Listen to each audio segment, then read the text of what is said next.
Schlaf mein Fegerle, mach zu dein Ägerle, schlaf mein Kind, schlaf. My name is Joseph Brandman. I was born January 9, 1918 in the capital of Latvia, which is Riga. I went to school in a Hebrew gymnasium by the name of Tushia. I started to learn to be a barber at the age of 15. 14. And now I'm going to tell you when this war started. The war started the 22nd of June 1941.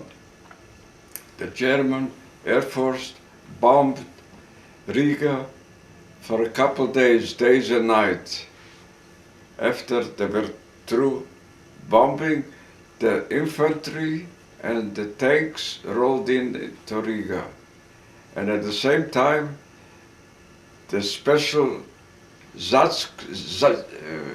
called Satzgruppe, the SS, they came in too. The SS were a branch of the army that they should take care of the Jews.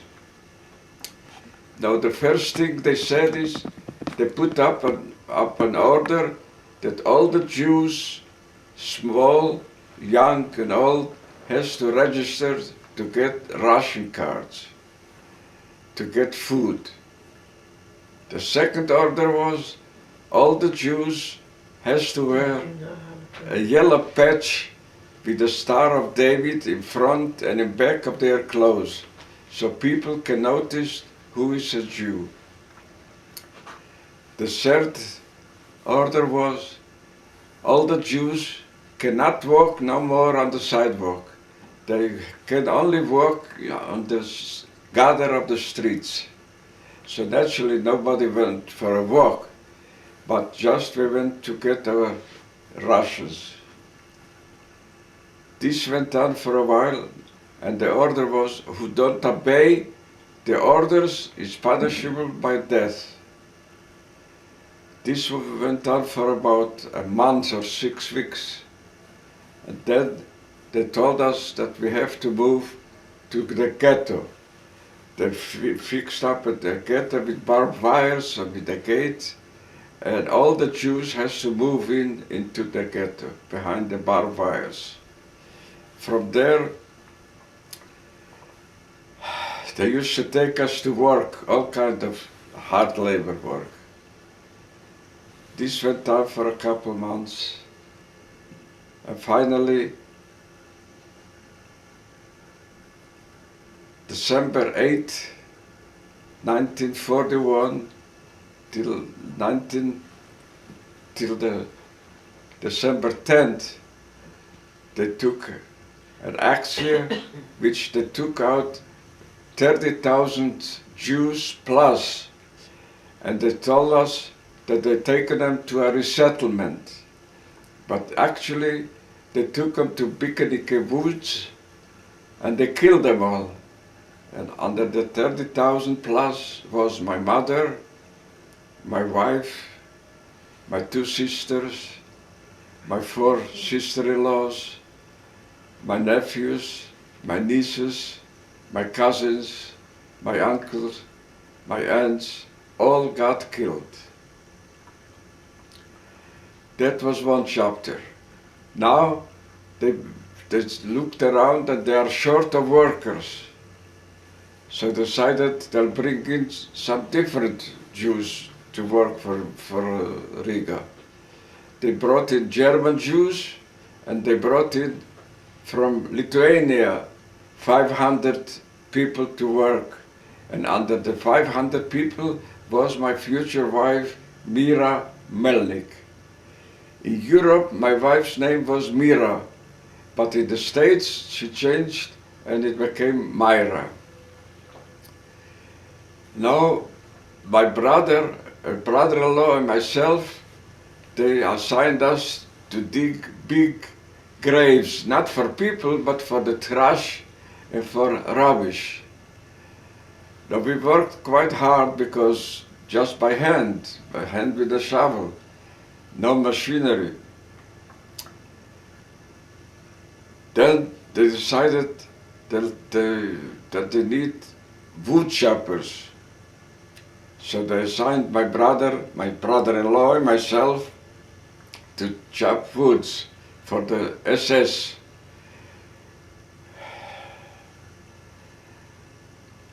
The SS was outside the camp, naturally. We have to have a guard that took us to them to saw the woods and to chop the woods for them.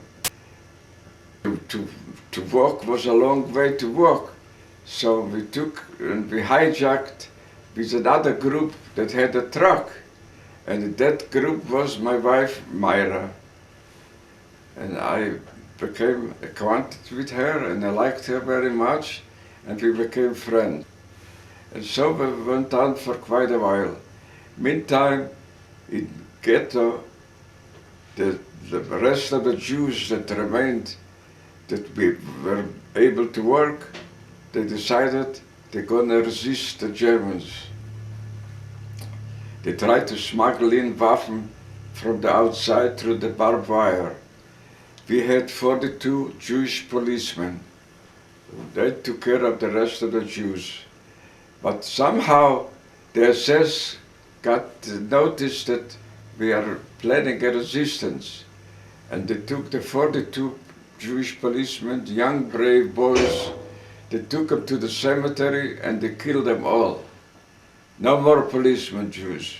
And that was the end of the resistance.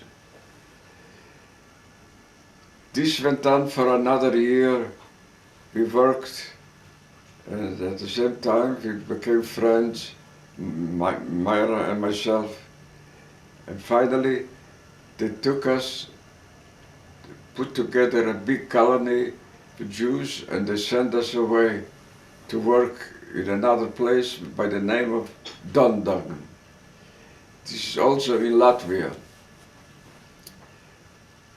Over there the camp was a death camp. It was a muddy place, a big camp, but muddy, no barracks. We slept in tents, big tents. No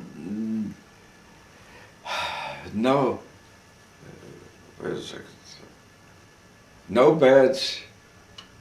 We slept on branches from the trees that we used to cut up. It was not a pleasant place to be.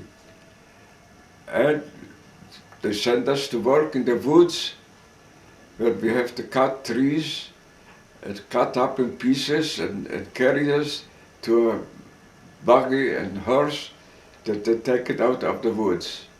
And also there were a lot of stones, so we had to take the stones from one place and put it in another place, and by reverse. I worked in the woods for 2 days. On the third day, they assigned me, I should clean the windows in the soldiers' barracks. So the windows was very high, I needed a step ladder. The windows were so high that you can't look in or look out. On the step ladder, I hardly can reach the windows. Pardon me. As I was cleaning the windows, a soldier came through to the barracks. The barracks was, from both ends were doors, so you can get through. The soldier dropped his cigarette butt, and as I saw it, I went down from my stepladder and I picked up the butt and I inhaled a couple puffs. I was so excited that I didn't see how the commandant of the camp came also through the barracks, and he stopped in front of me. He was a very mean man. He used to hit everybody with the horsewhip. At this time he didn't have the horsewhip, but he came close to me, in front of me, he pulled out his gun and he said, "You smoke? I'm gonna kill you." And he started to holler high under his voice, I'm going to kill you, you dirty Jew, and he cursed me and killed and hollered. I said, Herr Commandant, I says, the way it happened, that a soldier went by and he dropped a cigarette butt. So I picked it up and I inhaled 2 puffs. No, he says, you shouldn't have done it. I'm gonna kill you. And he had his gun was in front of my face. He was wiggling like a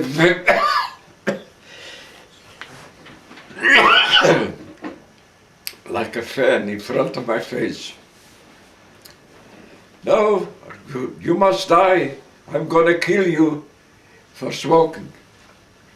Then I noticed that he didn't shave for a couple of days. I says, Herr Commandant, I see you have a tough beard. I'll shave you and you'll feel much better. I'm a good barber. He says, high on the voice, aha, you want to cut my throat? I says, Herr Commandant, if I nick you a little bit, then you can kill me. So I took the gun back and put it in his holster. And in a normal voice, he says to me, come with me. He took me to his cabin, which was outside the barbed wire next to the gate, and I shaved him there. Oh, it's terrible. I shaved him very, very slowly, not to nick him. When it was finished, he got up from the chair, and with his hands he filled his face, and he says, very good. From now on, he says, you don't have to work no more in the woods. You'll work for me. I'll tell you what you have to do, and you'll be my servant. You'll clean the cabin, you'll take care of my clothes, you'll shine my shoes, you'll make fire in the morning in the wooden stove, so when I come to work, it should be warm. I said, jawohl, Herr Commandant. And I started to clean the cabin. The cabin wasn't a big one. There was no place for a bed. So there were just a table, a couple chairs, a wooden closet, and a little bureau, so where you can sit down and write something if you need to. Now, this was pretty good for me. And this was going on for a couple of weeks. At the same time also, he took me to cut hair to his fellow officers. In return, they used to give me a piece of bread, a little margarine, sometimes a little jelly or a piece of cheese. And I also used to cut the hair of the guards. They used to give me also a piece of bread and sometimes margarine and jelly. This way I could help help myself, and I helped my brother. My brother was with me in that camp. He was working in the woods, but he was a healthy young man. Finally, the Russians moved closer at the front to the Baltic states, so they decided to close the camp and take us to Germany, to the big concentration camp, which is called Stutthof. But before they took us, we had to walk for a couple days to get to a railroad station. On the way, my brother and I, we started to talk, maybe we should escape, we shouldn't stay there. As we were walking the couple days, my brother and I, we talked it over that maybe we should escape. So we decided we're going to escape and wait for the Russian army to liberate us. So we decided, my brother says, I'll go first in the woods and then you come after me. We had gold pieces with us. The gold pieces we got when we were in the ghetto, when we used to dig the big graves for the trash and rubbish, we found something into what was buried. But a lot of Jews, they buried their goods, so when they come back after the war, they'll find it. But we found a little box, Nivea cream, a container. It was quite heavy, and when we opened up, we saw the gold pieces inside. So we took it home in the kettle actually, and we split it up. We counted it first. It was 70 gold pieces, and we divided it between the 4 brothers and the brother-in-law. Each got 14 pieces. So we still have it. Some of the pieces we gave away to the Aryans so they can bring us some food. But right now we're talking about running away. So my brother-in-law said, okay, we'll give the guard a couple pieces and he'll let us go into the woods. And that's what he says, that's what we did. As he went into the woods, and for a little while, Mira and myself, we slowed down our walk so we can come closer to the back of the colony. When we came at the end, I gave the guards 2 pieces of the gold pieces, and he let us go into the woods. As we walked into the woods, I started to call my brother's name. Paul, Paul, where are you? No answer. Paul, Paul, no answer. I started to call him high up as I could. No answer whatsoever. All of a sudden I turned and I see 3 men dressed in black.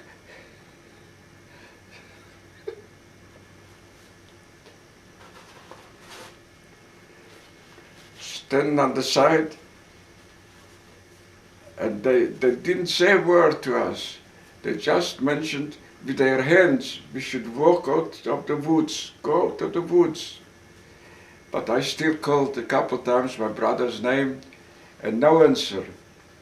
I said to Mira, we cannot stay by ourselves in the woods, we'll have to go back to the colony. So we started to run back to the colony because they were already way ahead of us while we were in the woods. They were walking, but we were running and we caught up with the colony, and they brought us to the railroad station and they took us to Germany in cattle cars, naturally. Grandpa, Yes. who do you think that those people were that were motioning to you in the woods? Yes, if I would be a religious man, I would say there were not 3 peoples, there were 3 angels.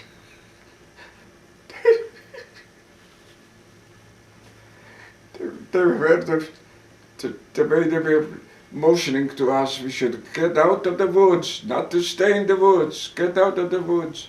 But they didn't talk, not one syllable. So now we are coming back at night, we're coming back to Stuttgart, to the main concentration camp for that region. It was dark. They separated right away at the gate, men separate and women separate with a barbed wire, divided by a barbed wire. I saw the first barrack and I was tired and disgusted that I lost my brother. I don't know what happened to him. And I went into the barrack and then lay down on the floor in the corner and I fell asleep. After I found out that the SS, they caught my brother and his girlfriend, and he had to dig out his own grave, and they killed them both right there in the woods. So now, as I was sleeping, the morning, big noises, aus, raus, raus, aus, uphill, the Germans. So everybody went outside, naturally. I was half asleep. I slowly got up and I got outside from the barrack and I look around and I'm staying in between lots of children. I would say 60 or 70 children, maybe even more. I couldn't count them.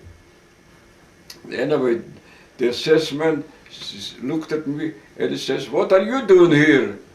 I says, "I came last night from Dundang. I didn't finish my sentence." And he says, "Rose, out, go outside and go to the next barrack." And finally I found out that they told the children after that they have to take a shower. And they took them to take a shower, but actually it wasn't a shower, it was the gas chamber. And they killed them, all the children. And myself and the other group that I were assigned, they sent us to another branch by the name of Stolp. And then a couple days later, they closed the whole camp and they took us back to Stolp because the Allied forces came closer to the Stutthof. When we came to Stutthof, Stutthof was in progress to liquidate the whole camp. They put us on 2 barges. You know what a barge is? A barge is a wooden, like a wooden containers, a big ship's wooden container that it has no motors. They used to transport dry goods, produce from one place to another. A little tugboat used to pull it. I was on one ship and Myra was on the second ship. And they pulled us out to sea. And on the sea, they pulled us for about 8 or 10 days. No food, no water. It was hot, it was already close to the end of April in 45. I was a bad boy, I couldn't stand it. I was so thirsty always that I drank the water from the sea. The seawater was terribly salty, but I didn't mind. I drank it and I got sick of it. But anyway, after 8 days or so, we came upon a big ship by the name of Capricorn. They tied us up to this big ship, which was not too far from a shoreline. And the guards and the tugboat, they disappeared. On our ships, they were not only Jews, because there was other nationalities too. Political prisoners that the German government put in concentration camp. There was Polacks, there was Romanian, Hungarian, Norwegian. Norwegian was the best boys. They should live long. They helped us. When they saw that the guards and the tugboat disappeared, they untied our barges from the big ship and they let it glide closer to the shore because we were not too far from the shore. They ripped up the top from the barges, which was boards or doors, and they threw it in the water. Then they told us we should jump in the water and hold on to the wood to get closer to the shore. And that's what we did. I was very sick, but the eldest of the Jews, Kacharik, he helped me jump down into the water and we get to the shore. And as we started to run toward the city, all of a sudden the SS came back with machine guns and they started to shoot everybody who is in the water. A lot of people were in the water. The water close to the shore became red instead of the normal water color from the blood that they killed up so many people. And we were running closer to the city. When we came closer to the city, there was a big sign, U-boat Schule, which means underwater ship, underwater U-boat school. It was a big camp, but the camp was completely empty, no German soldier, nothing. And at the same time the SS came and they tried to push everybody back to the big ship. But I didn't move because I was very sick. Meira, she was smart. She didn't go to the front, but she went backwards, not to go on the ship. And all of a sudden we hear big noises. It was early in the morning. Tanks rolled into the camp.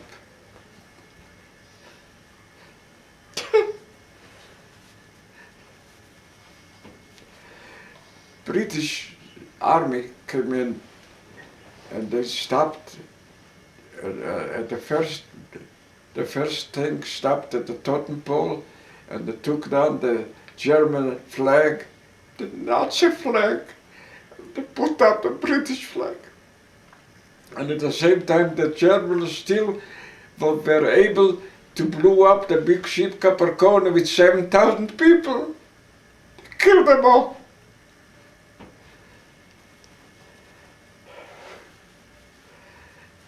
And the commandant, the British commandant, through the loudspeaker to the bullhorn, said, "You are now free. You don't have to be afraid of the Germans. You can go to the city and the stores are going to be open and the warehouses are going to be open. Take food, whatever you want, whatever you like, but come back to here to the camp." Mira was one, she went to the city with the rest of the people. I stood there, I was numb. I couldn't even walk. I fell down, I collapsed, and I lay down on the grass. It was a rainy morning, very rainy. But who cares about the rain? I was laying there in the rain, next to the tank. I still can remember that the soldiers picked me up. They put me on the truck and they sprayed me white powder all over my body to kill the lice that I have. Everybody had lice. And lice we had plenty.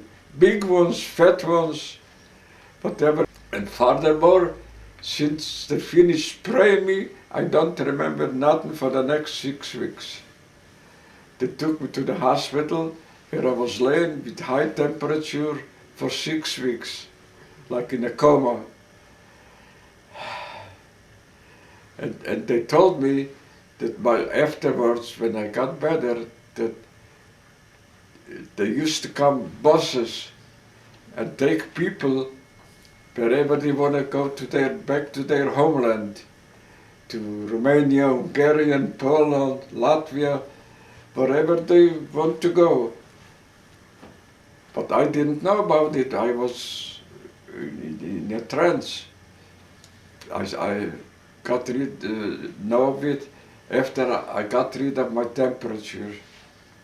When I got rid of the temperature after 6 weeks, my friend Willy Frumavan, he used to come to see me once in a while. I said to him, "Tell Mira to come and see me." He says, "I told her already, but she doesn't want to come because she found out you have another girlfriend." I says, "Forget about the girlfriend, tell her to come." So I talked her in afterwards, and she came to see me. She says to me, after a while talk, "I've gone back to the Soviet Union to look for my parents." Now here I have to stop for a second to go back before the war in 1940. In 1940 the Soviet Union occupied the Baltic states. And as soon as they come into the Riga, they took all, they took all the rich people and they sent them to Siberia. They took also Mira's parents and they sent them to Siberia because Mira's parents, they had a tin factory and they were rich. That's why they sent them to Siberia. They didn't take Mira because Mira was married and her name was Pilina. And her sister's name, she was married to, her name was Schwartz. So both sisters stayed on in Kaunas. But the parents, they took away to Siberia. So now Mira says she wants to go to Siberia to look for her parents. I started to talk to her. I said, "Don't go. You know, it's tough to live there. It's a bad life. Stay with me. We'll go to America and we'll have a better life. I talked her in. I said, in the Soviet Union you have to stay in the big lines to get a loaf of bread. Stay with me, we'll go together to America. She decided, okay, I'll stay with you. As soon as she said that, I went out of the bed and I put on my clothes, which is next to my bed on the chair, and we left the hospital without telling anybody that I'm going to leave.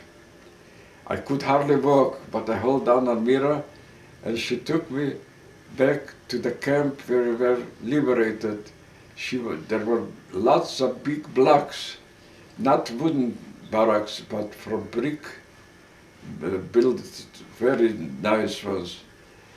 And she took me to the block number 3, where she stayed with 2 girls, with 2 sisters, with whom she was in Stutthof.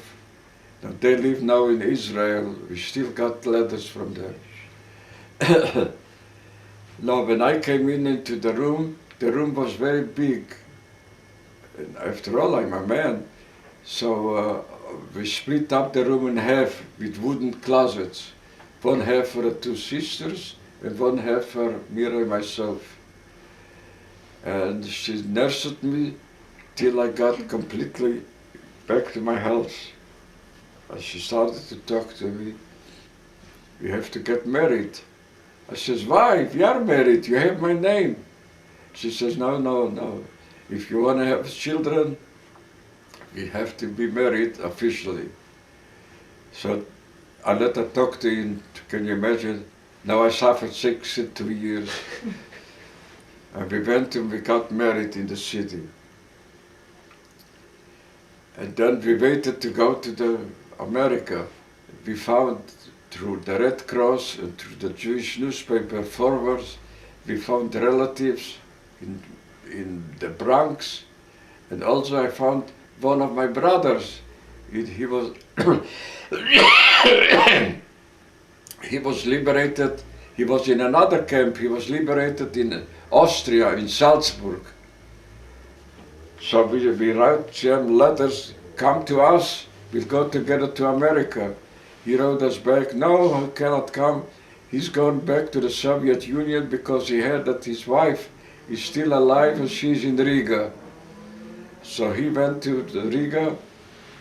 By the time he came to Riga, his wife died. Now he wanted to go out of the Soviet Union, back to us, to the West.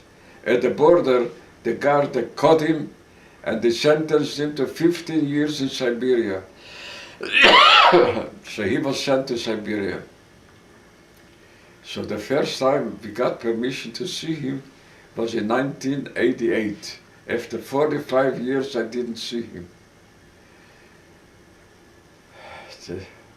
That was quite a reunion.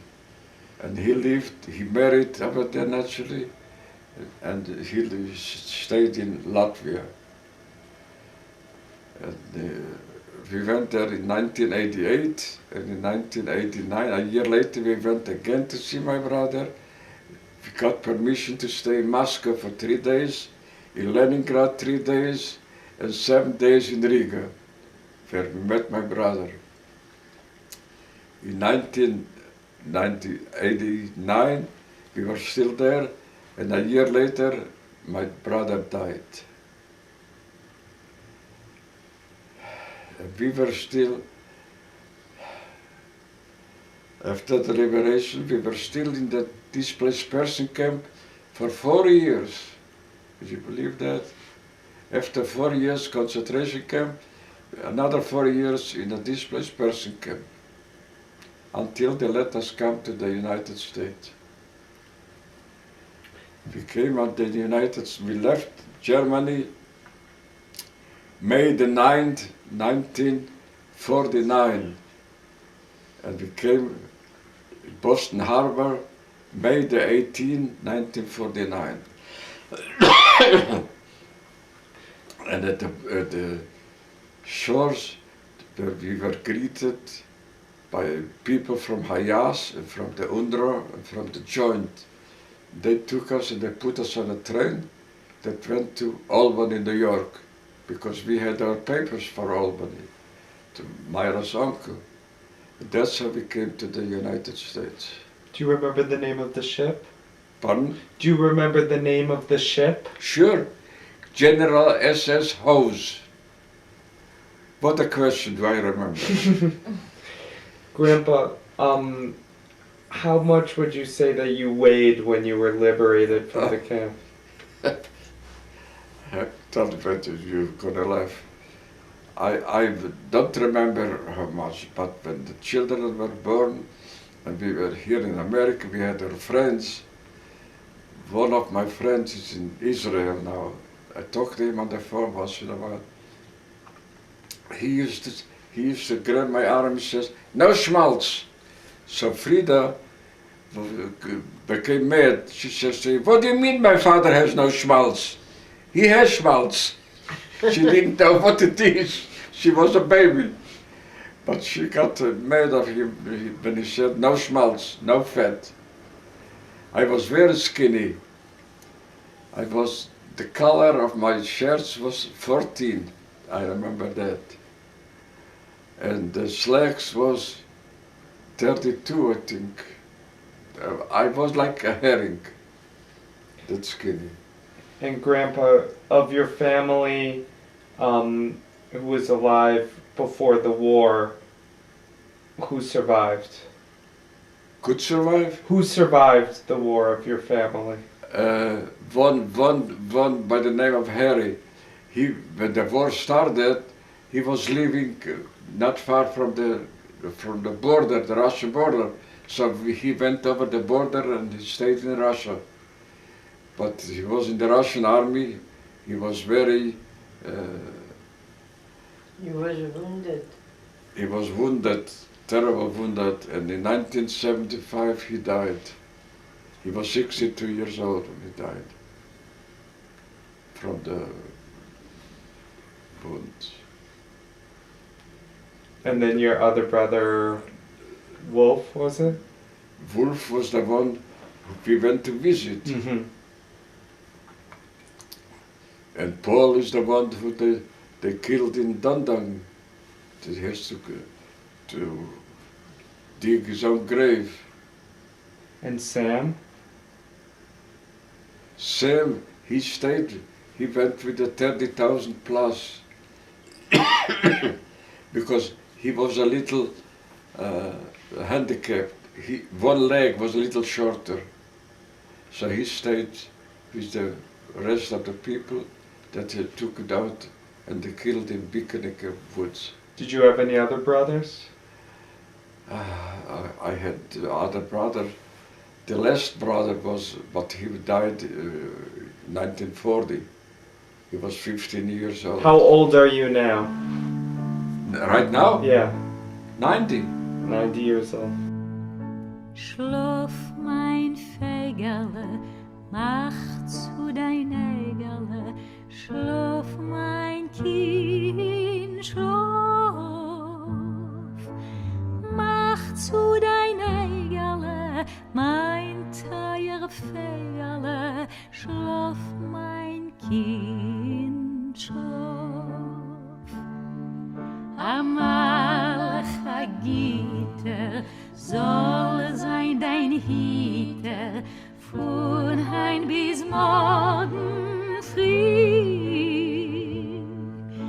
Mit sein Fliegerle, über dein Wiegerle, deckt still dich zieh.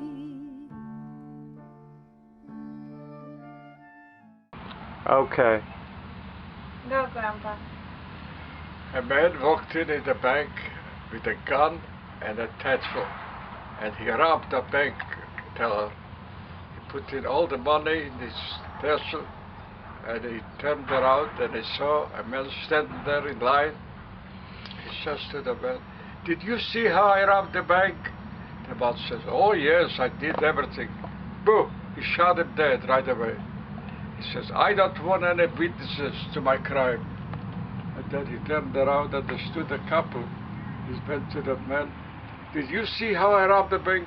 No, no, sir, I didn't see nothing, but my wife, she saw everything. You said it. Say something, say something. It's a beautiful day today. Whatever can I say? It is a beautiful day today and every day. Oh, Hey, now Grandma. you say something, Grandma. I don't know. I'm not a sayer. We saw. How are you, sweethearts? Schlaf, mein Fegerle, mach zu dein Ägerle,